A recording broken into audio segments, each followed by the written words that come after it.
Hello all of y'all. This is a bit unusual. Filming a review. And the review is a bunch of y'all from my video last week commented on the huge yellow. I said it was a knockoff, and turns out it isn't actually a knockoff. It's their own mold. It looks a lot like to me it looks a lot like Alternator's Mirage Hotshot, especially in the chest, but there are some differences. After reviewing some pictures of the actual Mirage, the only thing that bears any resemblance to it really at all is the chest, and that is it. End of statement. The rest of it is pretty different. A lot of stuff is in the same general area that it is on the alternators, but it's not. Like this right here, it should be folded down. The legs are completely different. It's its own animal. For size comparison, I'm not going to bother getting an alternator out here because that'd be a totally ineffective size comparison to let y'all know just how big it is. Because I mean, if I put an alternator out here, it'd be like, oh, it's bigger than an alternator. This is the size comparison right here. The thing, I mean, I'm looking at it right here, and his head is actually just a hair taller than Unicron's. He's wider than Unicron. He has nowhere near the articulation as Unicron.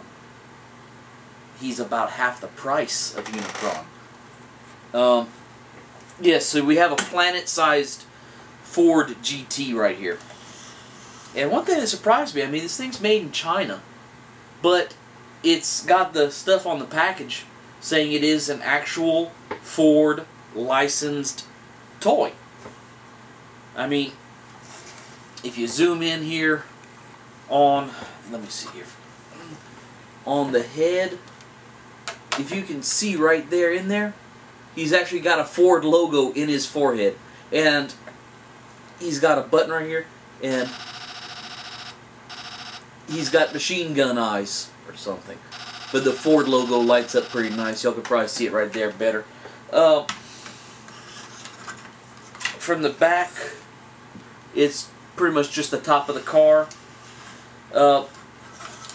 What I like is there are no parts left over in either mode. Everything stores on him. That is huge for me because I hate losing stuff. Let me just go over his accessories before I start talking about the actual articulation.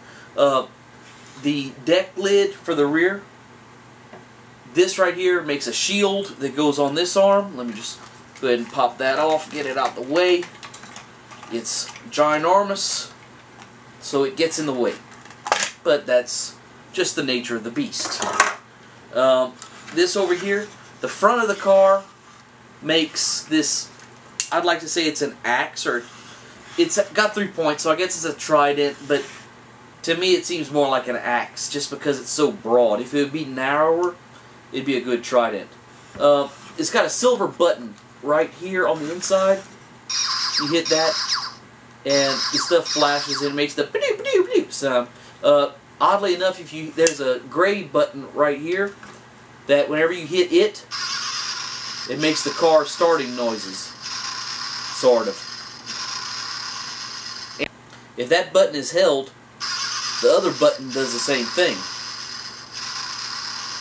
But to get it out of the hand, just take the top of it off and pull this out through the bottom of the hand. Set that aside for now.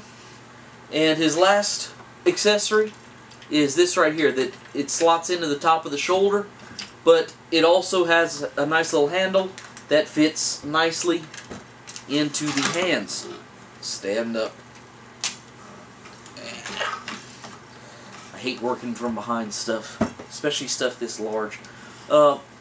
Got 2 missiles on here. And actually, surprised me, the launchers have pretty decent power. I mean, I'd say as good as or better than most of the Transformer products put out now.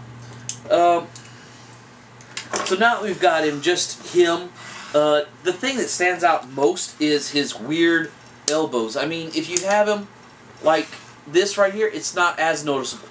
But if you straighten his arms, his arms are weird. Part of the transformation is his fists retract, and when you hit a button on the inside of his forearm, they extend again. But usually they end up extending during the transformation, so you don't get the pleasure of, oh yes, awesome fist reveal. No, it comes out during the transformation usually.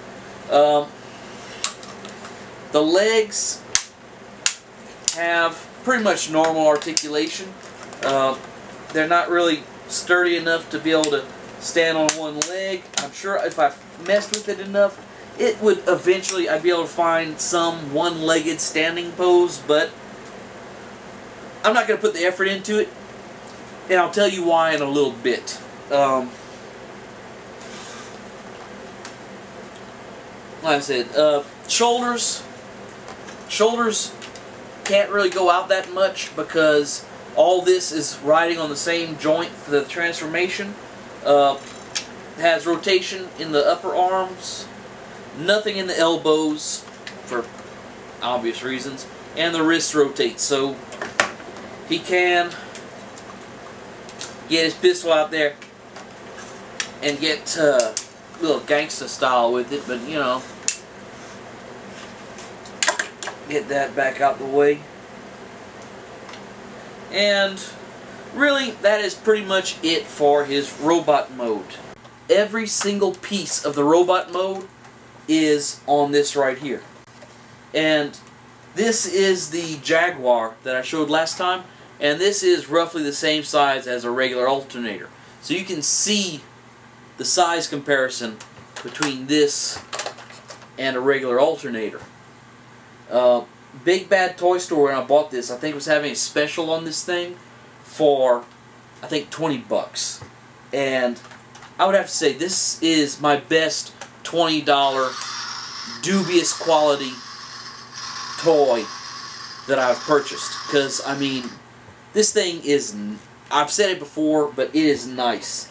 It's even got, on the inside of the wheel, it's got the disc brake detail and the caliper. Like, you can see whenever I spin, it stays still. And it's very nice. I'll say it again. Open up the door, just so you can kind of see the interior.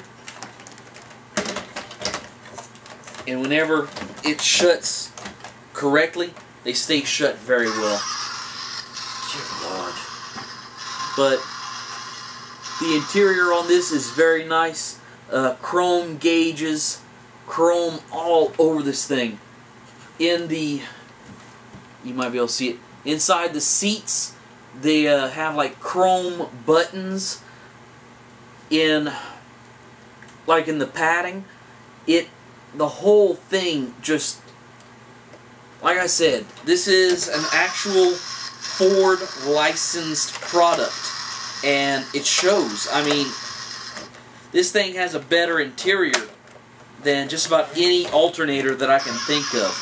And honestly, with the size of it, it should be very nice because they have more room to work.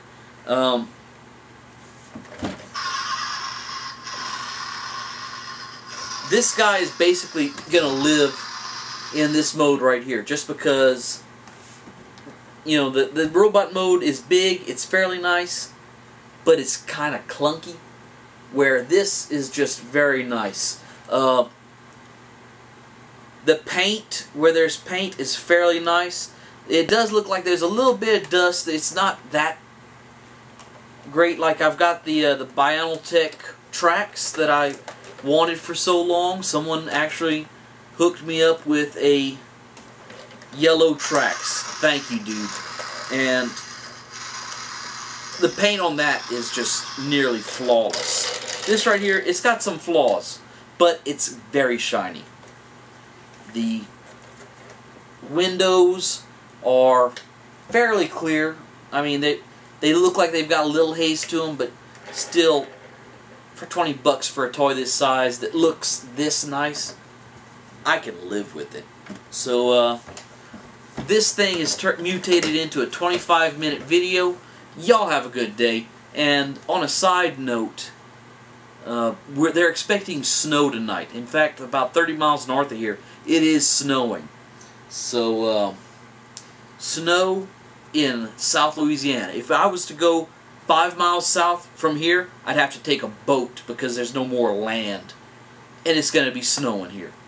It's sleeting right now. The sleet, there's enough sleet on my porch that it crunches when I walk. So, yeah. I wish that we could do something about this blasted global warming. Y'all have a good day. Night.